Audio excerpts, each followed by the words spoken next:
sta per iniziare, lo streaming sta per iniziare. Sei dal vivo. Bene. Ah, oh, non mi sono messo. Sono dal vivo, vabbè.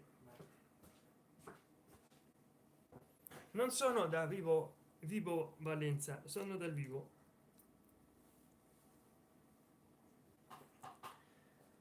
E così, e poi vi voglio, mi hanno oscurato un video. Prima di iniziare vi voglio dare un avvertimento, ma iniziare con la giacchetta del pigiama nella porta.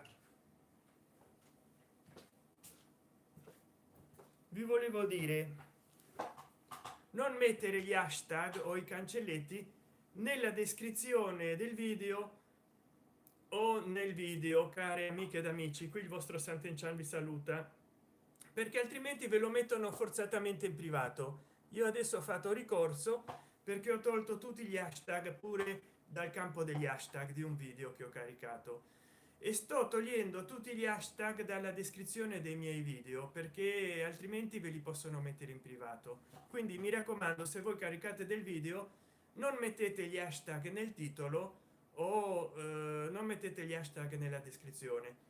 Poi, se il tema trattato da questo video vi piace, mi raccomando, condividetelo con gli altri. Ma soprattutto, se volete aiutare, se vorreste aiutare il mio canale, mi raccomando, commentatelo, dategli like a questo video, e soprattutto eh, condividetelo in modo che anche altri possano avere la possibilità di commentare questo video, perché io faccio video soprattutto per che le persone possano commentare i miei video. Altrimenti eh, vediamo persone e blog. Lo sto, io metto tutti i miei video in Creative Commons Attribution, e quindi come dire, eccoci qua. Adesso parte, ho modificato il titolo e niente, c'ho la pagina del chat. Molti mi chiedono, non so perché, ma di fare come che tempo che fa. Sono le 19:52 e quindi il titolo del video parzialmente nuvoloso, 79 gradi Fahrenheit, 26 gradi centigradi, umidità 66 per cento, si sente vento 8 chilometri orari, precipitazioni 10 per cento, cioè non si sa se pioverà al 10 per cento o ci sono solo probabilità del 10 per cento che piova. Comunque il vento è di 5 miglia per ora e sono 8 chilometri orari. Allora, il tema del giorno: Mauro Biglino ha ragione, trattano i fedeli e credenti. Allora sarebbe meglio mettere fedeli e credenti, o i fedeli e i credenti. C'è sempre qualcuno che giustamente è puntiglioso e mi corregge. Vediamo se salva. Ecco qua: trattano i fedeli e i credenti da italioti massa di idioti. Mi piace come frase, quindi perché, beh, per quanto riguarda la religione cattolica, cristiana in generale, io avevo la Bibbia di Gerusalemme, che modestamente era un bellissimo libro. Modestamente ce l'ho avuta. Poi il prete non veniva mai a fare l'ora di religione. Io, anche se ero ateo, volevo capirci qualcosa.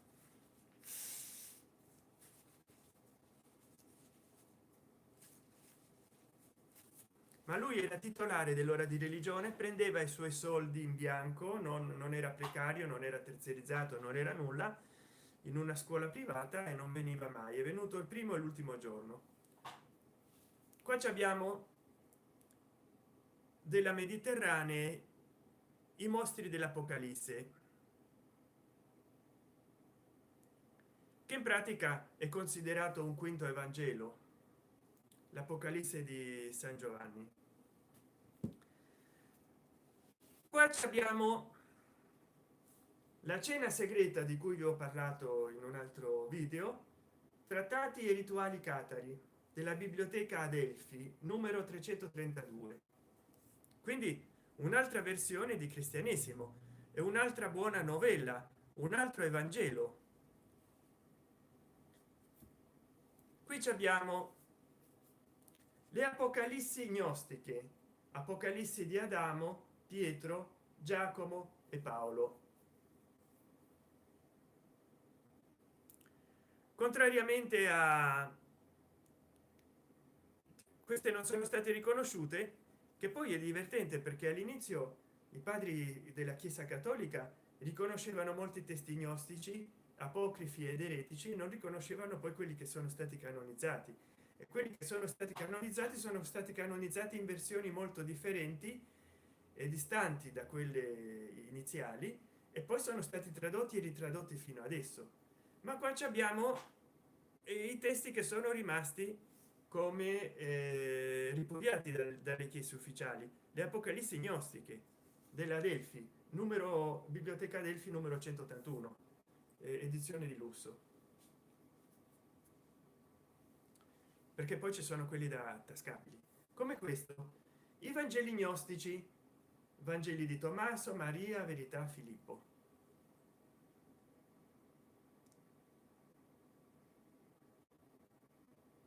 Cioè questi sono Vangeli che in base a quale criterio non sono stati riconosciuti. Chi decide qual è il Vangelo che c'è il verbo, cioè Evangelo, la buona novella che c'ha il buon messaggio, il messaggio nuovo, che c'ha il verbo divino, quale Vangelo non ce l'ha? Se molti elementi del cattolicesimo nel corso dei secoli sono stati presi dalle religioni politeiste, pagane, monolatre e polilatre della religione greco-romana e dell'ermetismo egizio, quindi chi decide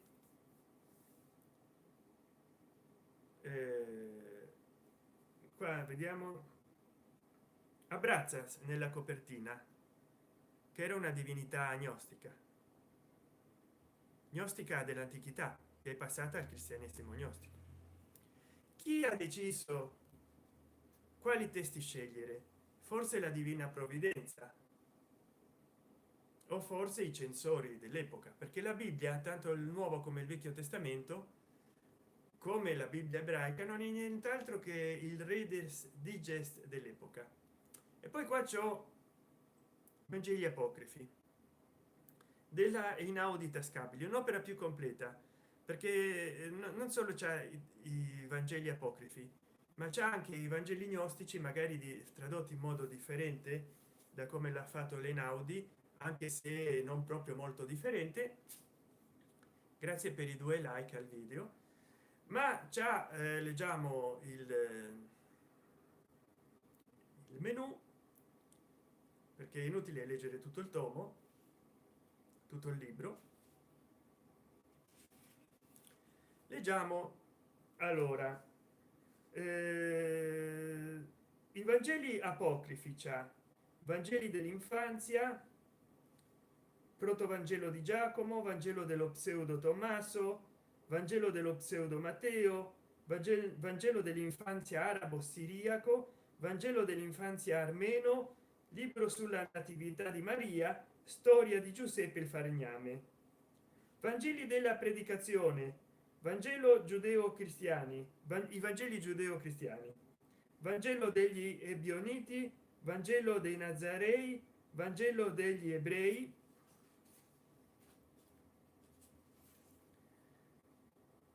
poi frammenti papirici, papiro di Ossirinco 840, papiro Egerton 2, papiro di Fayum, papiro 11 o 11710 o 11710 di Berlino, poi Vangeli della passione e della resurrezione, Vangelo di Pietro, Vangelo di Nicodemo,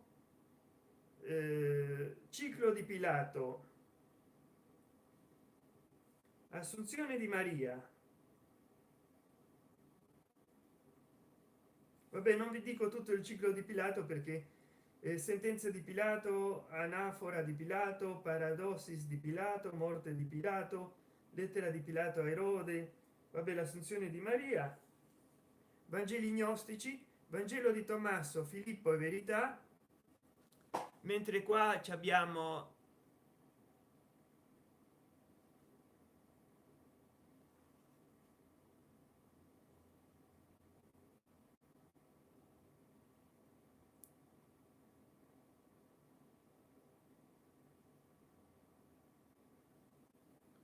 ecco questo c'ha il Vangelo di Maria in più rispetto a questo, ma non so come sono tradotti, adesso non mi ricordo, li ho letti nel passato.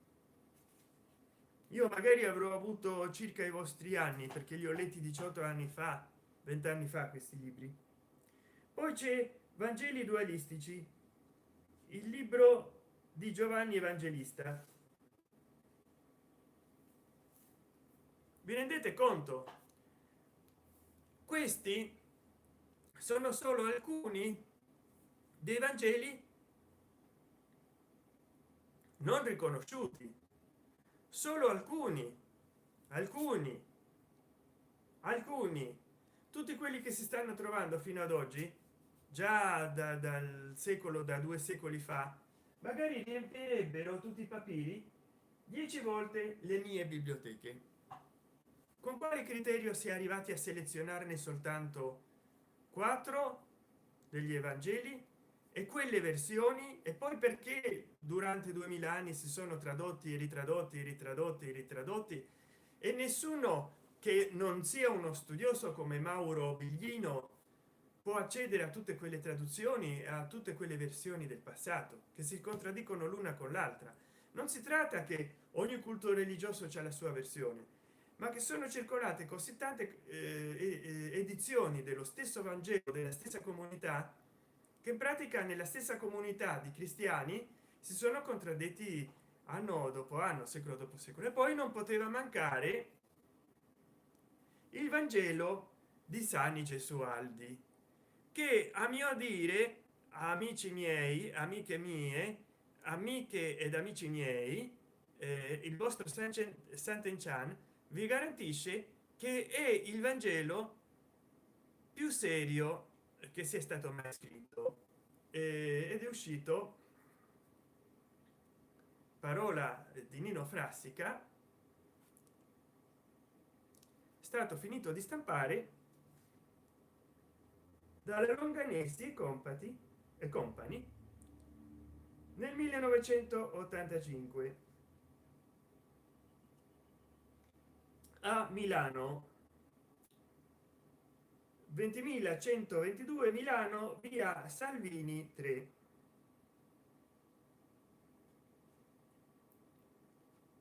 La Gaia Scienza, cioè deve essere per forza un Evangelo, se no non ci mettevano la Gaia Scienza. Gaia in greco è terra, quindi la scienza della terra, o è uno scritto terra terra, allora da qui la Gaia Scienza, oppure evidentemente è uno scritto che ha a che vedere con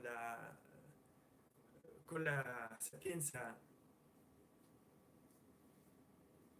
della scienza delle cose della terra. Però con la tuta nera si salta di più. Io mi chiedo, io vi chiedo, anzi facciamo di più, ci chiediamo tutti insieme,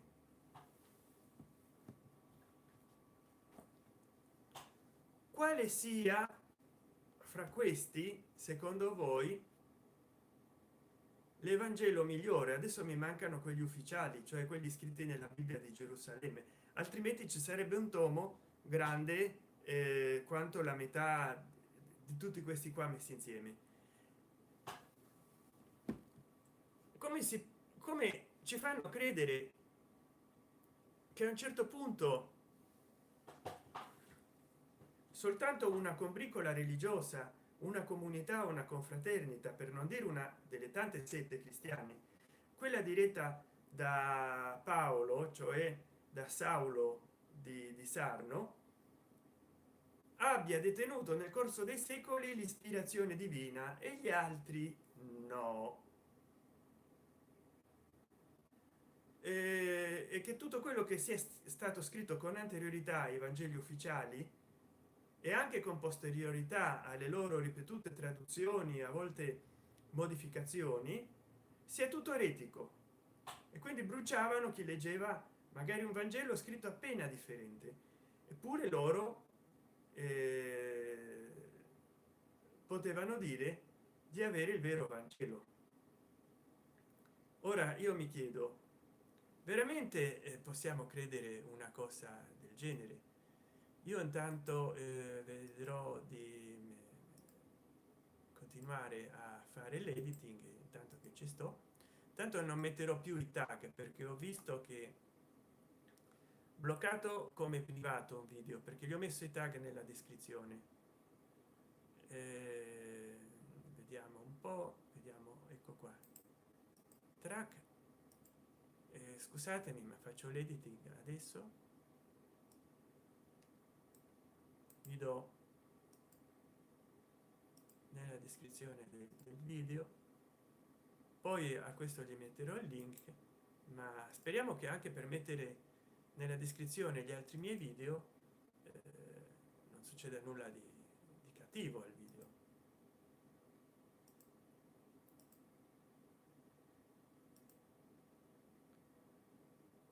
Però è quello il mio dubbio. Ci sono tanti Vangeli in circolazione, ma come mai eh, solo qualcuno è un Vangelo autorizzato e poi non ci mettono al corrente di tutte le traduzioni, come dice Biglino,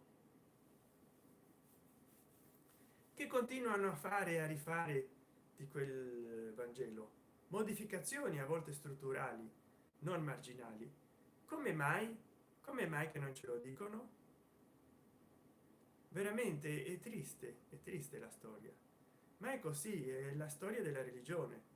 Ci continuano a presentare versioni modificate. Poi, se ci avete fatto caso, già di questioni dottrinali tipo le gesta dei santi, i miracoli, già quasi non ne parlano più ufficialmente, ma la chiesa ormai è diventata un qualche cosa che serve a intermediare con i poveri per prendere non so, dei guadagni, dei profitti. E la chiesa ormai si occupa di dottrina sociale, si occupa di ingerire nella politica, perché dovete sapere che non un premier statunitense, non la Merkel tedesca, non un premier cinese o russo interferiscono molto nella vita pubblica e politica italiana, ma il premier di una teocrazia straniera,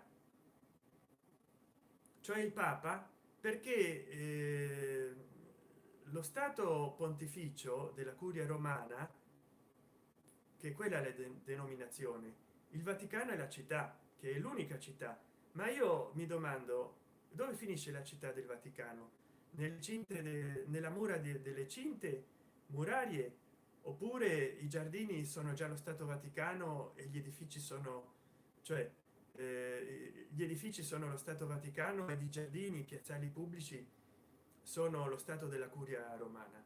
Però the Holy See, come si dice in inglese, lo stato della curia romana, il cui leader è il papa, che a volte parla contro la curia eccetera, eh, è uno stato straniero, quindi è uno stato sovrano teocratico che si regge secondo una politica medievale, una istituzione politica medievale, assolutista, piramidale, ma il papa con i suoi umili giudizi interviene costantemente nella vita politica, sociale e civile italiana e anche culturale, più di quanto fanno gli altri premiers. Infatti nei TG trasmettono del papa a livello politico, a livello culturale, a livello religioso. Ci sono decine e decine di interventi. Perché allora, visto che ci sono tanti buddisti in Italia, tanti ebrei in Italia, tanti musulmani in Italia, tanti indù in Italia, tanti taoisti cinesi in Italia, tanti sikh, tante minoranze cristiane in Italia, eh, tanti shintoisti giapponesi, perché non danno lo stesso spazio anche a tutti gli altri leaders religiosi e parla solo il papa come se parlasse per tutti quanti gli altri? Perché in Italia il nostro in Italia ci sono molte confessioni religiose, non sempre seguite da stranieri ma proprio da italiani, soprattutto indù e buddisti che praticano yoga.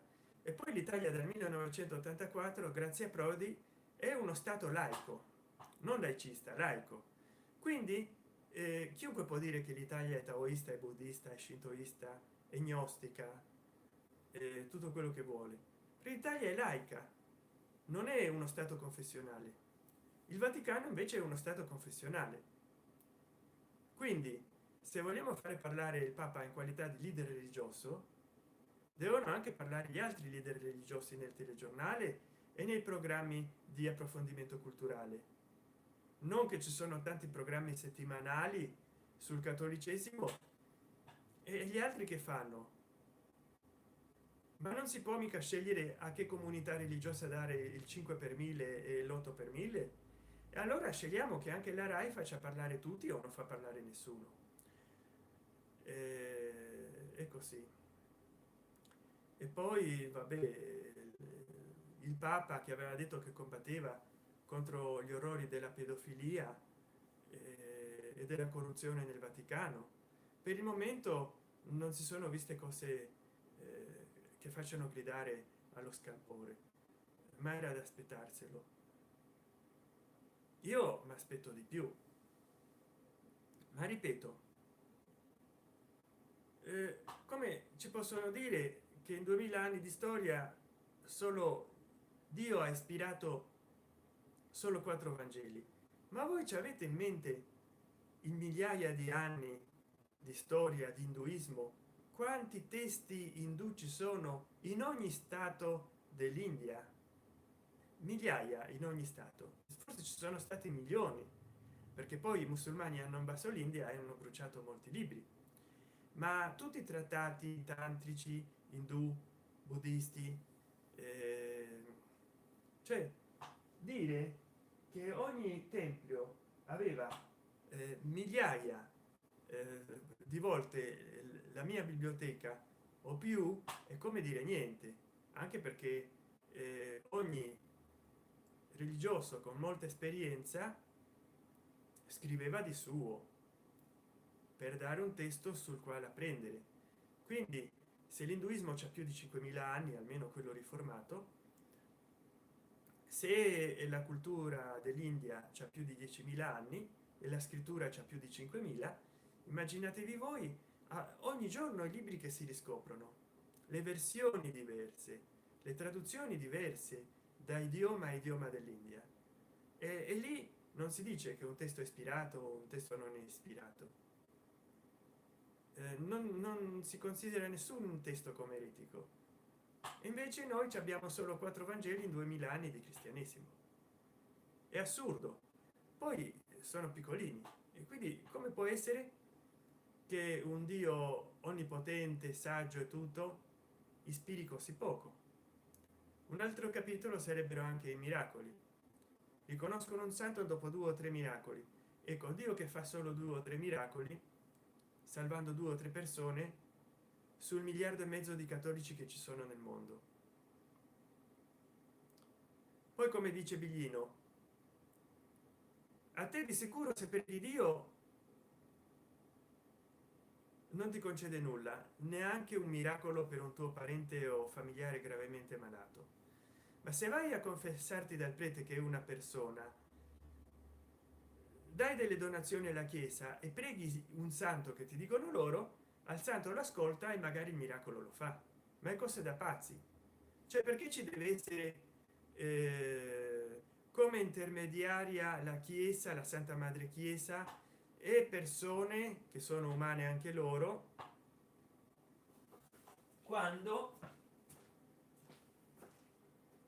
quando secondo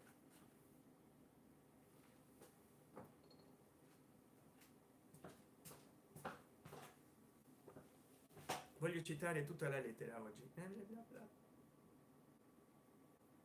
quando secondo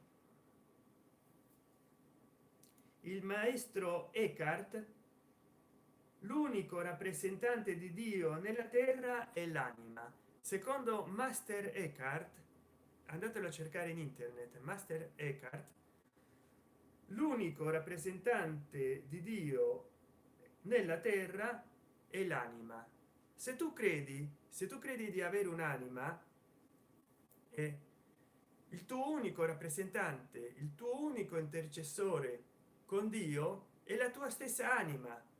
Nessun prete, nessuna istituzione, nessun edificio, perché lo stesso tempio divino è il corpo umano, come dicono i tantristi.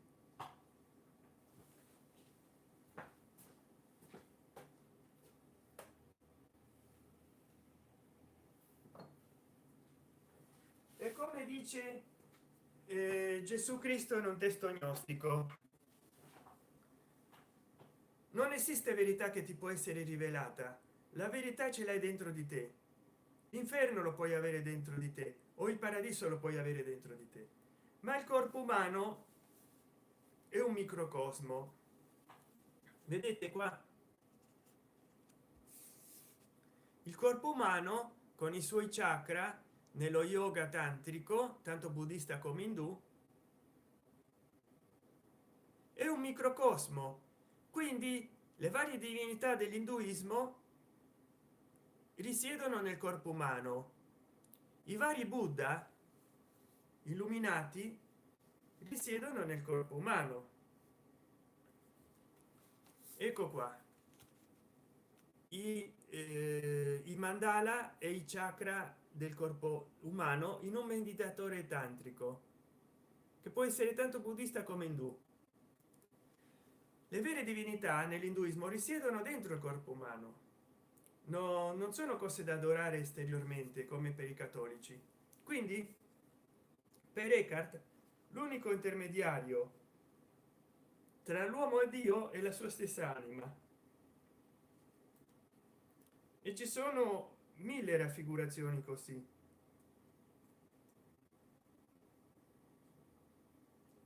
Se uno crede non ha bisogno di andare in un tempio a fare che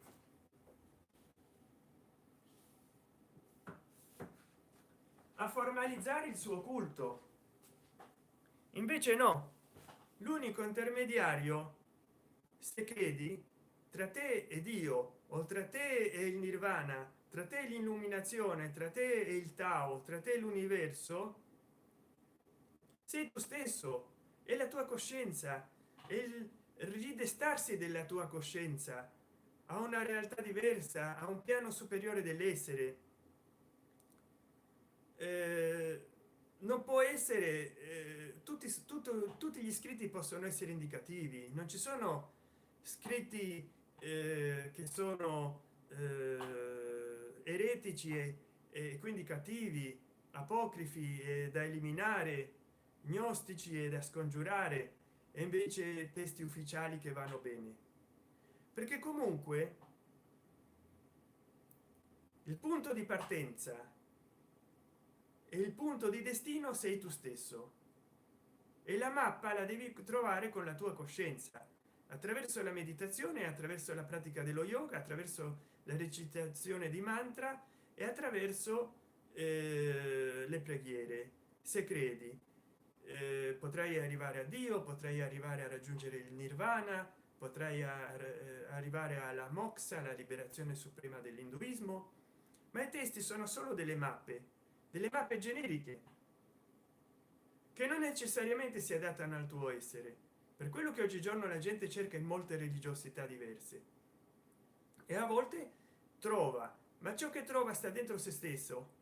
quindi in realtà sono degli specchi i testi religiosi per poter riscoprire il proprio volto e quindi ritornare all'origine delle cose, poter avere una migliore coscienza di se stessi e della realtà. Quindi Eckhart diceva, Meister Eckhart, il migliore intercessore o mediatore tra l'uomo e Dio è l'anima, la sua stessa anima. Tu ti devi salvare da te, tu devi trovare le risposte, tu le devi comprendere a nulla, sarai servo dei religiosi e dei preti, capito? E con questo vi lascio perché ci sarebbe molto da parlare, ma se questo video vi ispira delle cose, mi raccomando, commentate sotto, fatemi sapere cosa ne pensate, esprimete il vostro giudizio e condividete questo video soprattutto affinché altri possano dirmi quello che pensano e che lo possano condividere a loro volta. Poi come sempre lascerò i video consigliati nelle anteprime e nel riquadro a destra. Qui vi saluta il vostro Sant'Enchan, grazie di avermi seguito, ditemi la vostra opinione e secondo me uno deve meditare per riscoprire la sua interiorità e riscoprire nella sua interiorità l'elevazione di coscienza, il piano più elevato del suo essere, che non sta da qualche parte fuori, nei cieli, sottoterra, ma è nella nostra stessa mente che bisogna elevare la coscienza. Allora vi lascio, spero che questo speciale di oggi vi sia piaciuto, commentatelo, dategli like e condividetelo. Arrivederci, perché la verità non la si può trovare mai al di fuori di noi, diceva Gesù Cristo in un Evangelo gnostico, ma la dobbiamo trovare nei nostri cieli interiori, i cieli della mente, come disse anche Buddha. Ciao.